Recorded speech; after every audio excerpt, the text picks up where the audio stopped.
Welcome to the Author to Authority podcast. And I have with me Jason Cercone, and hopefully I said that correctly. Nailed it. With nearly a decade of experience in the podcast world, Jason has built his brand around the consumptive power of storytelling and simplifying podcast guesting. He helps leaders craft their authentic story and tell it with confidence as a podcast guest while simultaneously maximizing the value of each guest appearance and establishing thought leadership in their niche.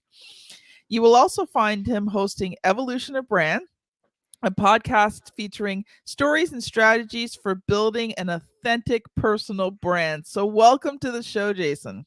Kim, thank you so much for having me. I'm glad to be here with you today. You know what? That was a good bio you gave me. Oh, thank you. I appreciate that. Put a lot of time and effort into building that. It's funny. Some people say to me, "Oh, you introduced me so well." Well, you supplied me with good words to do so. Yeah.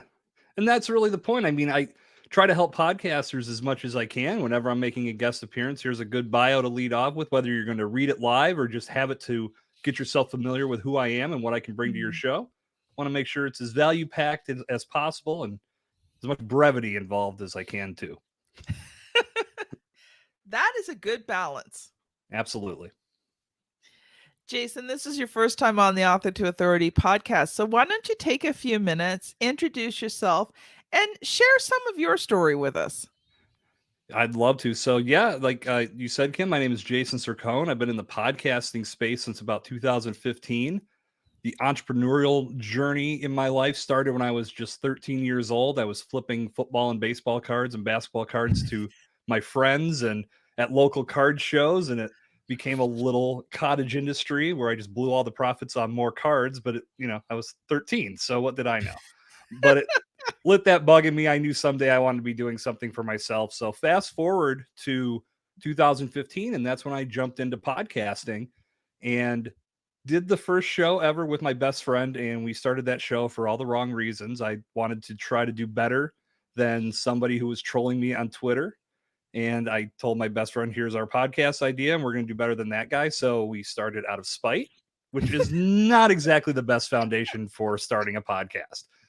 And I learned a valuable lesson. I was nowhere near as good as that guy was. It took a lot of time and effort, commitment. Me and my friend ran that show as long as we could. I started a second show, and then in the middle of them, well, not even the middle, about 20 episodes in, I realized that I really wanted to get good at this. I wanted to take some time to really sink my teeth into how I could excel in the podcast space.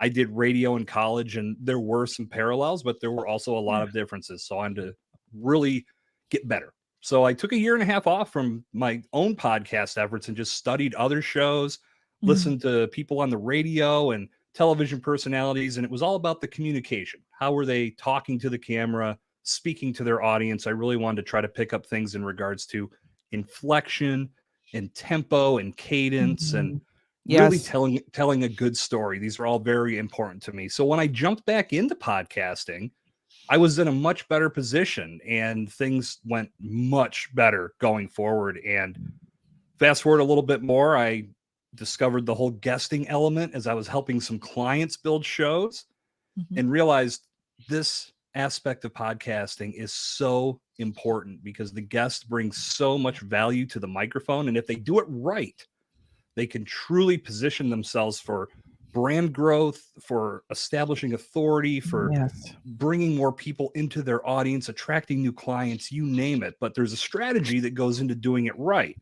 So instead Yes. of doing it transactionally, you do it in a way where value is at the root of everything you do. And I work with people on making that happen. And that brings us to where we are today. Love it, Jason. You talked about your sports cards. Oh, I love to craft, and my crafting hobby is kind of expensive. So I sell what I craft to fund my crafting. there you go. There's Well, nothing wrong with that. the thing is that you can only give your family so much. It's true. It's true. I know my mom, unfortunately she had a stroke several years ago, but before she did, she was a big, big sewer. And I can't even count the number of quilts that are still at my parents' house that she had made, but a lot of them, I did not even know this until after the fact. She was selling a lot of them because I was always on her, like, let's set up an Etsy shop. I mean, 'cause she did phenomenal Mhm. quality work. I really thought that would be something that could, I'm not saying we would have broke the bank or anything, but it would have been nice to see a little bit more come from her efforts. And then I learned that she was actually getting some money for some of the stuff she was doing. So yeah, there's definitely something to gain if you do things right in that space. True, true. I craft because I love it. Yeah, I sell it to fund what I love. I've been kicking around and there just aren't enough hours in the day. I want to get back into collecting. I've been watching Mm. videos and things like I'm like, I'd love to get back into this world, but I just don't think I could fuel or fund another hobby at this moment. I hear you. I hear you. I'm not crafting as much as I used to with running the business, but there's Yeah. just some days it's like I just go sit down in my crafting area and I work on something, and it's one of those things that feed the soul. Yeah, you got to have that escape. Yeah, Absolutely. exactly. Exactly. One of the things that I really liked about what you said was the intentionality. So you tried podcasting and you realized it wasn't quite working the way you wanted it to. So instead of Right. just giving up on it because, it doesn't work, Yeah. you took the time to study it and you were intentional about how you studied it. And I really liked that, Jason, because I think there's times that we jump in with 2 feet. Okay, I'm one of those people. My best friend, it's funny, my best friend and my husband are like completely opposite. They want to analyze everything to the nth degree before they do something. I'm like, let's just jump in and we'll figure it out as we go along. I'm with you, Kim. Yes. Yeah. Hmm. And I don't think either one's right or wrong. It's just different. But I like how you didn't quit when it didn't work, that you took the time to figure it out. And I think that's a true characteristic of, that entrepreneurial spirit, that thought leadership spirit, Hmm. where it works, but just because it wasn't working for you, you didn't quit. And so I really appreciated that about your story, Jason. Oh, thank you. And yeah, for me, it wasn't even that I planned to take a year and a half to do all that analyzing. That's just how long it ended up being.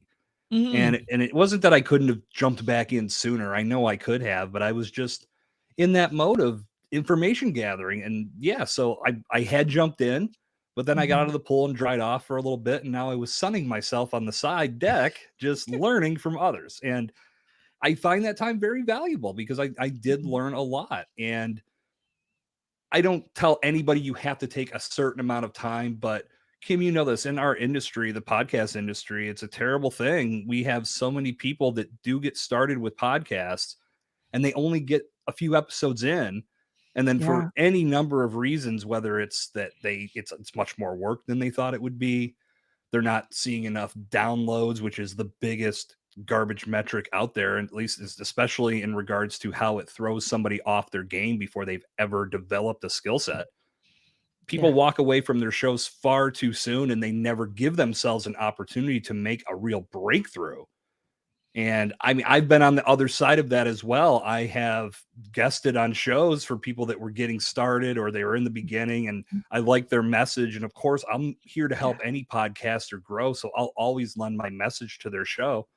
But my episode never went live because they quit before it ever got to that point. And it's incredibly Mm. unfortunate because I'm sure at some point in our conversation, I mentioned that you have to be committed to this Yeah. project in order for it to take off. And it takes time, effort, and consistency to grow an audience that's going to keep coming back to you week in and week out. But again, so many people walk away before they reach that point. And I didn't want to be one of those statistics. It's so true. I'll even give you a real world example. The podcast hosts that I have gives me analytics. Mm-hmm. And at first, for years, I just looked at the listeners. I didn't even realize there was a downloads.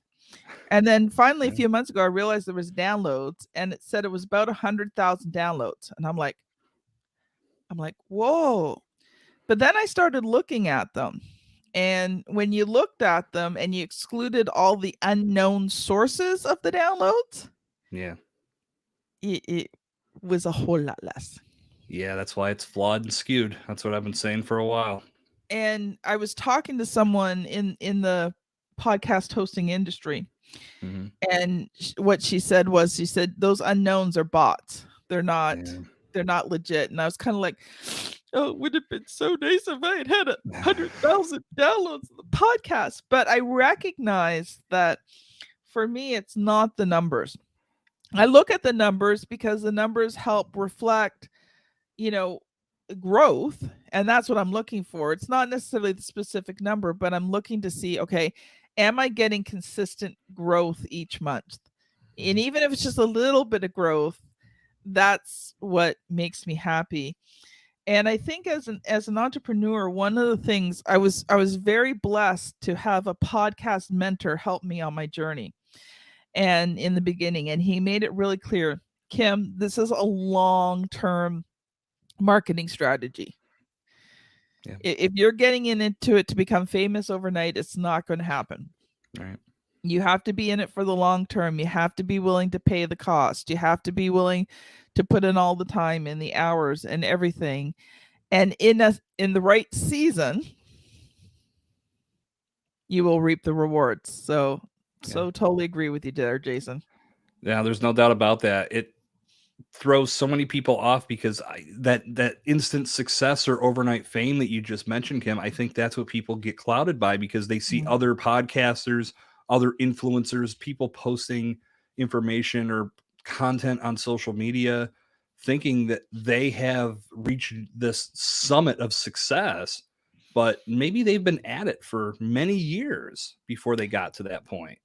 And Yeah. I mean, I can go back to my very first podcast episode. Like I said before, I was not good. Even though I had radio experience coming to the microphone, I wasn't good. It had been over a decade since I had been on the microphone when I was in college. And I was smart enough to realize that that could have gone much better. And the only way that's going to happen is if I continue to work at this and keep putting attention on my craft. But so many people think that having a podcast is the sexy thing to do. So let's just start a show and that's all we need to just get some microphones and we'll hit the record button and then we'll put it on the internet and we'll have a podcast. And I say this because that was me. I really was the extent of the planning when we started our first show. And that's why I can speak from a place of experience in saying that you have to have a reason why. You have to establish realistic expectations. You need to Mm. develop a plan of attack and you need to have long term commitment in mind. Like you said, Yeah. Kim, and the person that guided you gave you great advice, letting you know this is a long term strategy. This is not something that's quick and easy. And when I look at things that you can accomplish in your business, nothing worth attaining ever is. True. Those results that really lead to tangible growth, those don't come easy. Those come through effort and those come through a willingness to get better at what you're doing so you can put a more concise message into the world and Hmm. start communicating with the right people. When that happens, you start to reap the rewards, as you said, Kim. But it's so much of our world is caught up in this instantaneous fame and wanting things to happen quickly. Any podcaster that's looking to get started, if you're listening to our conversation right now, you've got to commit to at least a year. At least I would rather you commit to 2 years because that first year is going to be spent getting your feet wet and learning speaking abilities, communication skills, active listening. These all important. And don't look at your metrics for at least 6 months, at a minimum of 6 months. Yeah. If you don't bring them into play, they're not going to throw you off track before you really get your feet underneath you. But Yeah. if you look at those download metrics after 3 episodes and go, why isn't the world listening to me? Oh my God, I'm terrible at this. Then you walk away before anything happens. And I'm going to spoil it right now. The world's not showing up. No, It's it's just not not a how it field of works. dreams. It is not a No, field of dreams. not at all. You have to prove that you are going to be there with consistent quality content, weekly, bi-weekly, whatever your release schedule is. But when people start to work you into their lives, they start to get invested in your Mm. show, in your Yes. message, in your guests. And when they do that, that's when they start turning around to people and saying, you've got to listen to Author to Authority. You've got to listen to Evolution of Brand. I've been listening to that's my show, cheap plug. That I've been learning so much listening to these podcasts. When you get people recommending them and telling others, whether it's Mm. by word of mouth or they're doing it on social media, Yeah. that's how tangible growth is experienced, because it's exponential. One person Mm. tells another, now you've got two. Those two tell another, now you've got four. That's a beautiful thing, but you can't get there until you're consistently putting good content in front of people. Yeah. Yeah. You know, I was on one of my other episodes just recently. We were talking about the fact that, you know, you improve greatly over time. And the last, I don't know, last few interviews I've been doing, probably about the last 20, some of the guests have said, you're a really good interviewer. And I was thinking back on it like this, I'm 350 episodes in. Good for you. That's awesome. And, you know, I look back at the first episodes I did, Mm, I was not a good interviewer. nope. Uh, it was really funny. So my podcast mentor says to me, find the most famous person you know to be like one of your first guests. So the first guest interview I did was with Bob Berg of the Go Giver series. Oh, wow. I was a Nice. nervous wreck. I had never interviewed anyone before. Yeah. And here I am with someone that I kind of know. Okay, it's not like he's my best friend or anything, but he knew me enough that he was kind enough to come on my show. I was a nervous wreck. He had to carry the whole podcast because I mean, I did ask him a few questions, but there definitely wasn't a lot of back and forth going on there because I was just like, I'm interviewing Bob Berg. But did you learn something in Oh doing that? yes. Okay. I'll tell a story that relates to that perfectly. Back in high school, my friend taught me how to ski. He'd been skiing for years. I had never gone before.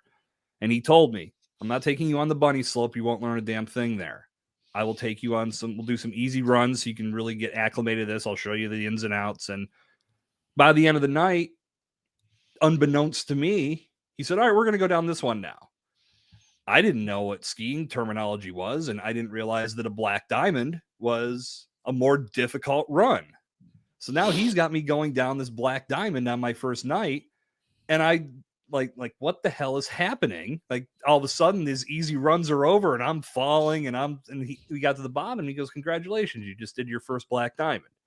And I wanted to hit him with my ski pole, like, didn't tell me you were going to do. He's like, no, if I would have told you, you wouldn't have done it. Mm. So it works this way as well. You have to expand your comfort zone in order to get those improvements in your life. And if you start with T-ball versus lining up against Nolan Ryan, to bring a baseball analogy into things, it's hard. It's going to be easy, yes, but you're not going to learn as much. And I think again, you're getting some really good advice. Whoever told you to start off that way it really gave you a nice coming out of the gate strong moment. And then you can build from there and determine this worked, this didn't. Here's where I need to make some improvements.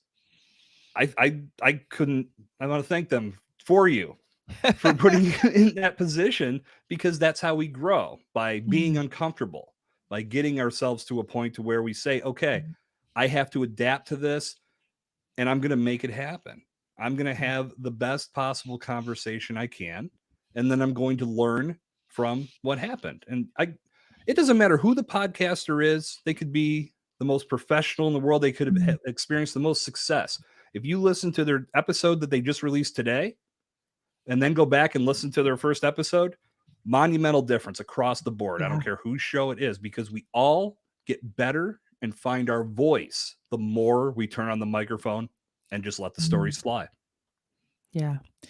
Jason, originally we were going to talk about how to sell your products on podcasts without actually selling, but would you mind if we just shifted topics today? As we ventured off that path rather quickly, didn't we?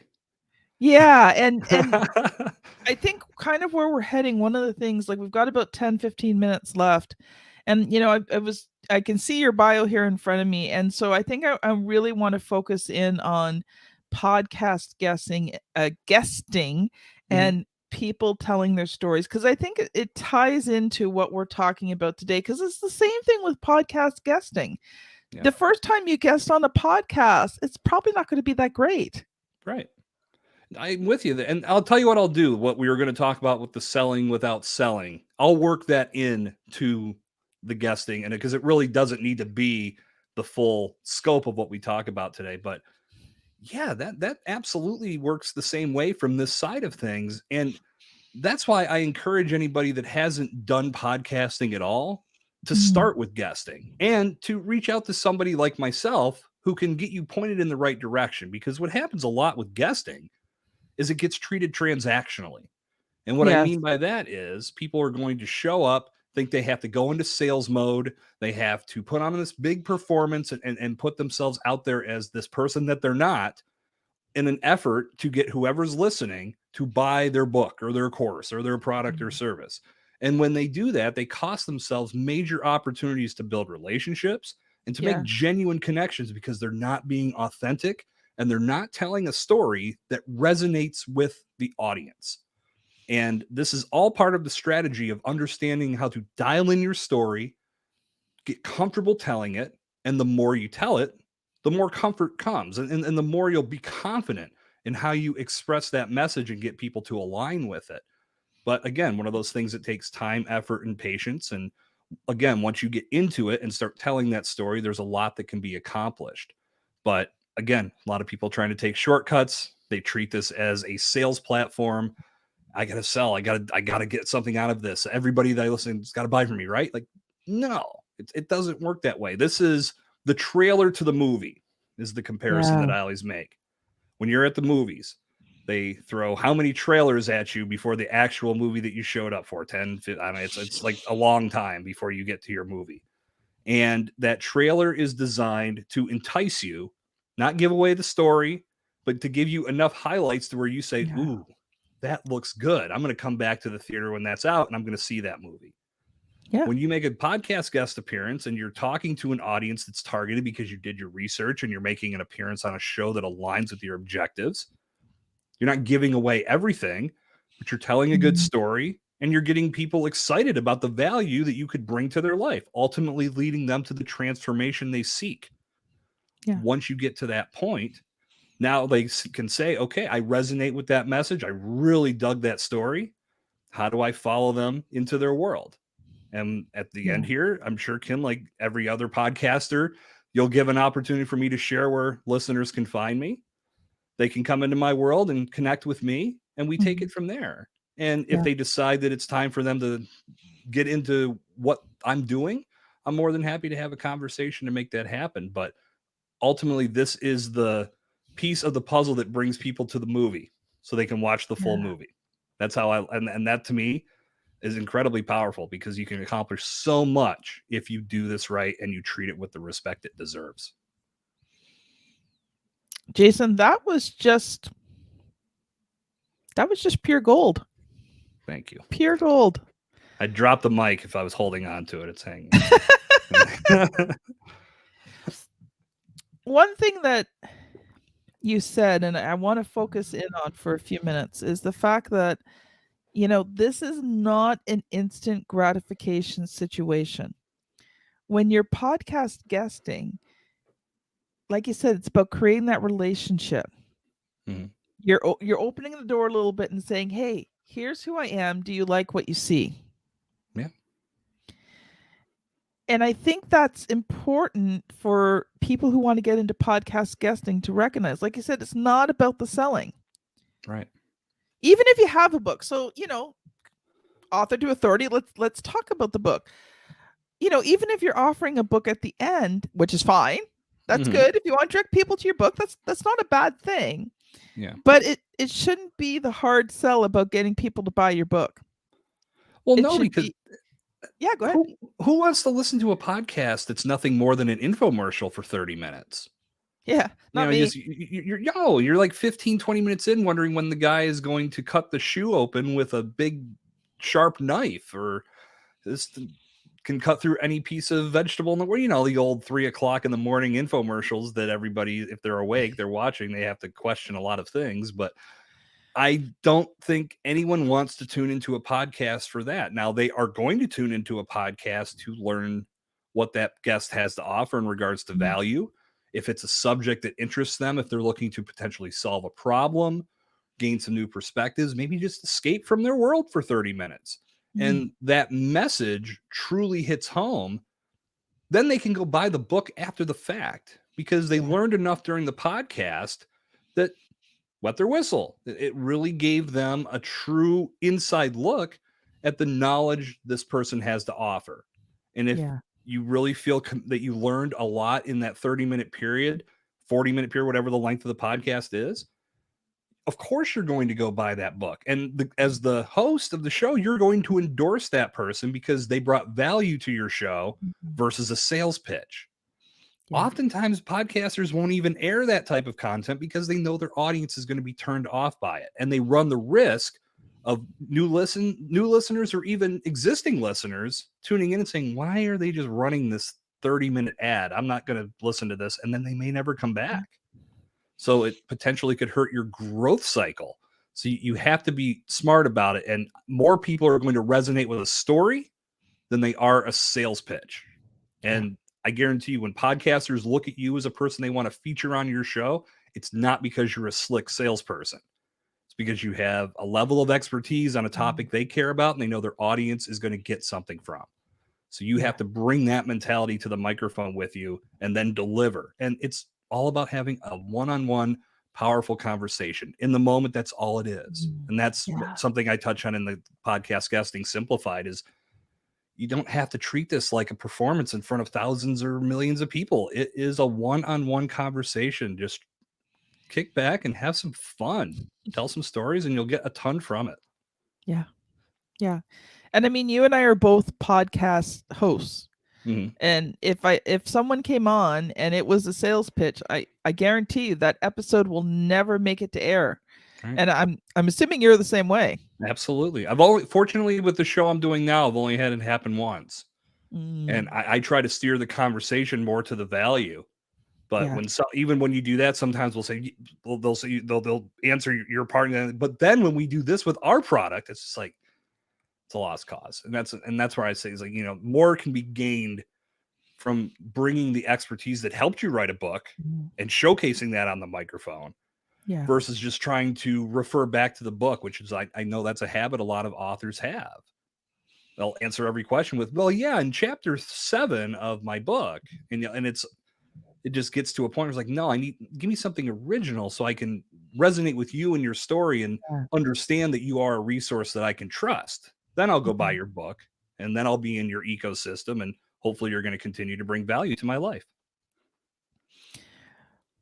That's so good, Jason. I want to just switch one more gear here in around the podcast guesting for a moment because we got about 5 minutes left.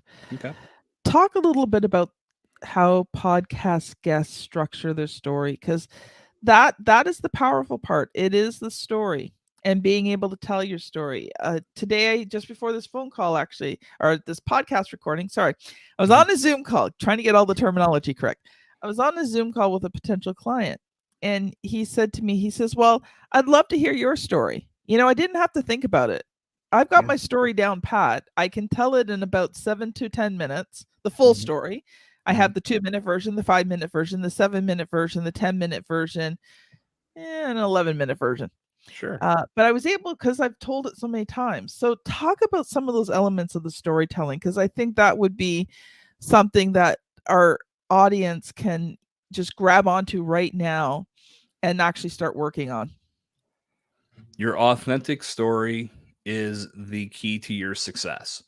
Mhm. And a lot of people will be hesitant to bring that story to life. And a lot of times it's because for whatever reason, we've developed this mentality that we can't be vulnerable. We can't show that we've screwed up in the past. You heard my story. I think I was 30 seconds in when I said I screwed up. I've gotten very comfortable with the fact that I messed some things up and I was able to learn from it. And Yeah. that's what life is all about. You think back to when you're an infant or even a toddler. No one's expecting you to be running around in circles right out of the womb, right? Like you are very tightly held and cared for. And then as time goes on, you start to pull yourself up, but then you fall down and then you start to take a few steps and you fall down. And we expect that because that's how you learn. We know Mm. it's going to happen. But then when you get to adulthood, all of a sudden it's not okay to fail and mess things up.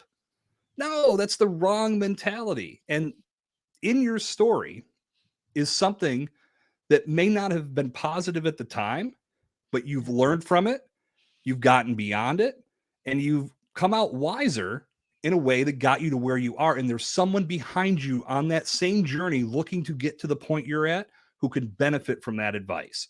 That is why your authentic story is so powerful.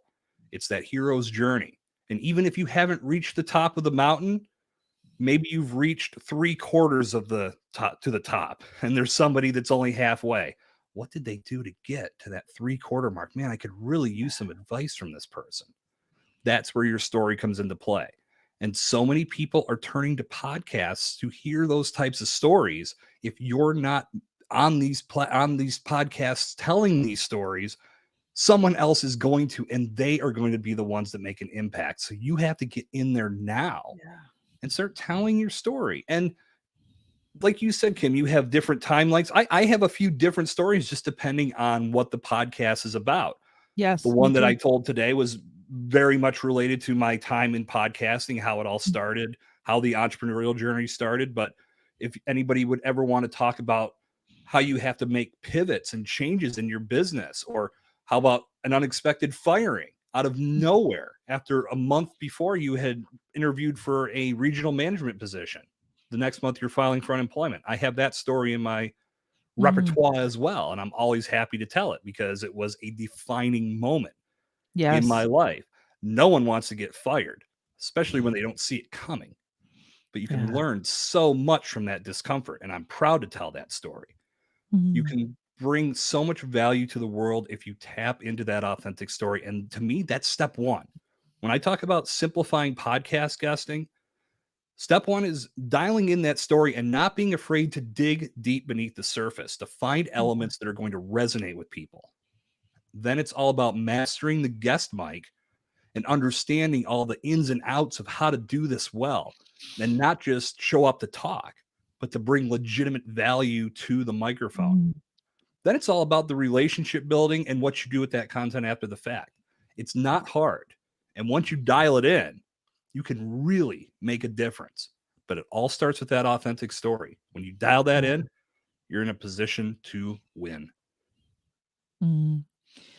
Jason, I loved how you talked about, a baby learning how to crawl and walk. My grandson is 7 months old, and Perfect. my daughter-in-law just sent me a video the other day, and he got up on all fours, and he was kind of rocking, and then he flopped back down, and it was Yep. like the cutest thing on the face of the earth. And I'm like, Right? "Go, baby, go! You're getting there, right?" Yeah. Hmm. And Exactly. you're so correct in saying that we hit adults and we think we have to have it all together, and we don't. Right. Yeah, we see the shiny. We have highlight reel syndrome, is what I call it, because Yeah. we see everybody's highlight reel on social media.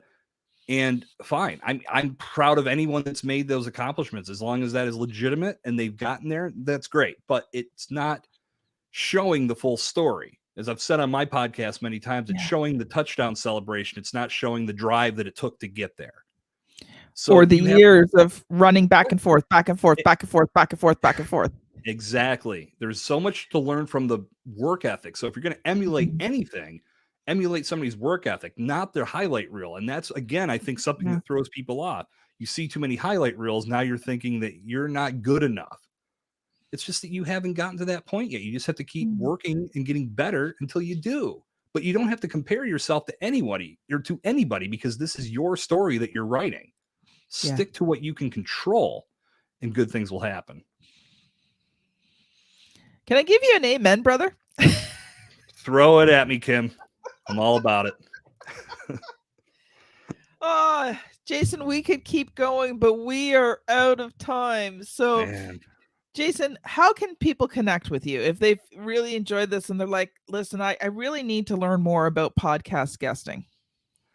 Well, I'm sure what everybody's learned up to this point is that I love to talk. And I feel that the most can be gained from a conversation. So join me at podcastguestingsimplified.com. And when you land there, you're going to learn more about the program that I put together.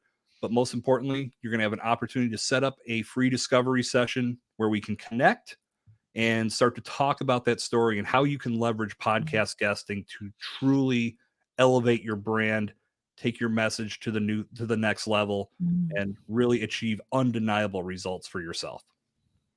So podcastguestingsimplified.com is where to go. Jason, thank you so very much. It's been a thrill to have you on the Author to Authority podcast. I just want to say in closing, I am been so thankful for you, the audience. I really appreciate you so much. And I just want to, I know I say thank you every time for listening, but I just want to let you know, audience, how much I really do appreciate you listening. So this has been Kim Thompson Pinder and Jason Cercone on the Author to Authority podcast. And we will see you on the very next episode. Bye now.